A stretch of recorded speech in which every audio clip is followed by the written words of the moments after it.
It's an exciting time in banking. There's a significant number of trends financial institutions have to both deal with and take advantage of. Tokenization, open banking, and it's all happening in the middle of emerging cybersecurity threats and increasingly global environment. The opportunities are endless to reimagine this industry. We're lucky that we work with lots of organisations, so we hear the challenges across the spectrum, and not only within the industry, but around the globe. So what we've got is a body of knowledge that we've built up by working with different organisations that are in a different state of maturity, from a born on the cloud bank right through to someone that's been trading for 50 or 100 years. So we can take the things that we see across our customer base and look at the applicability for any new customer that comes along or an existing customer who wants to do something different. While there are tremendous opportunities for BFSI from an innovation standpoint for using AI and others, many of these industries also struggle with technical debt. Regulatory changes that keep changing and the amount of time that's spent complying with these changing regulations. How do you do that in systems that are not built to move that quickly? That is still a challenge. Cloud and the digital transformation enabled by cloud is still very relevant, and as a multi-cloud, hybrid cloud company, Rackspace is the place and is the company to do it.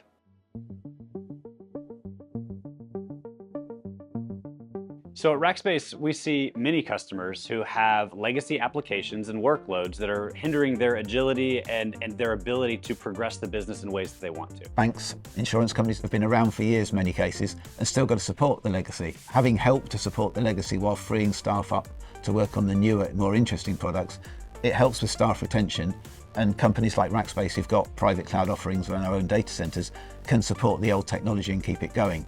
The other side of that coin is actually we can help customers modernize and take advantage of the nascent capabilities in a public cloud, cloud native services that are really aligning the business to the transactional workload so that your costs and your transactions are perfectly aligned. So if your business is doing well, your cloud cost goes up. But if your business is doing less well or you're working in a new geography, you can shrink the costs associated with delivering a service. And I think right-sizing what you do is very important for the future. But blending old world and new world is super important. We've spent years and years helping companies with digital transformation or platform reimagination. And this is really end-to-end. It's core to edge, it's public or private, VMware, operating systems, Kubernetes, OpenStack, modern applications. We really think about companies as they're reimagining with workload-aware modernization. Institutions are entering what I would refer to as Cloud Wave 3. Ultimately, we've moved from multi-cloud into a hybrid cloud environment where we're considering where do we put these workloads and how does it make sense? At what point are we looking at public cloud, private cloud, or cloud at the edge? We're trying to find those places to optimize workloads to drive incremental efficiency.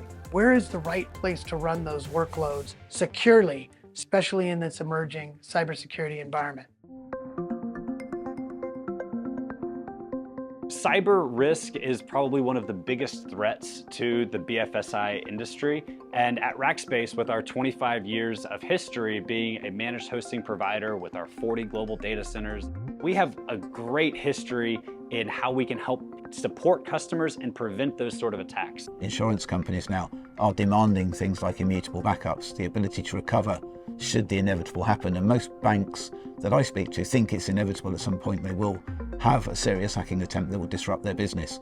So when we think about cybersecurity today, it really is a matter of when, not if. It's about data recovery, not prevention of intrusion. Safeguarding data, I think, is probably one of the most important things now that's top of mind for many people. And I think if you look at where money is spent internally, it is always about improving security as well as enhancing products. Everything that we do from an infrastructure perspective is built with security in mind. Contain individual environments, contain any issues that could arise from one application to another so that they can't spread and impact customers. Obviously, this is important and critical to the BFSI vertical because it's such a target-rich environment. And we have a great deal of history in supporting customers with these critical workloads that have to run and have to be online all the time.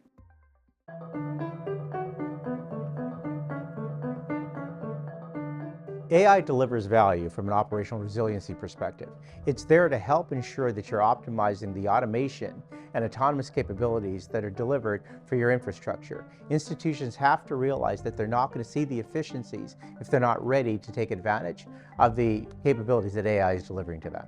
At the Foundry for AI by Rackspace, or FAIR, what we do is to work with BFSI customers to help them start bringing in AI as an employee into their organizations. We've built up a body of knowledge around how to run AI for customers, starting from the beginning of the journey, which we call the ideation phase. And then we incubate that, which is then taking those ideas and turn it into an incubator which can be trialed internally.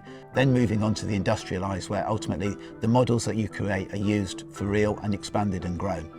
That journey is something that we like to take customers through because it allows us to step through from the start of an idea, the germ of an idea, right through the process to something that then ultimately is used both internally or externally with customers. Two examples I would give. One is more personalized loans, where using additional information with AI might allow a premium to be lowered where it's appropriate, which means you're more competitive in the industry.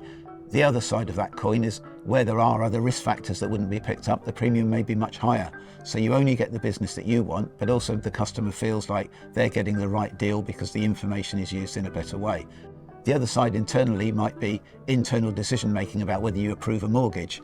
AI might bring in external factors that says someone might be declined a mortgage where currently they'd be accepted, which ultimately improves the risk profile of the organization concerned. And so it's a very, very simple process, but it is something that we do quickly because this technology is moving so fast that we don't have months to implement this. This is weeks, so that you get the best benefit of AI and you're able to pivot very quickly as the technology pivots.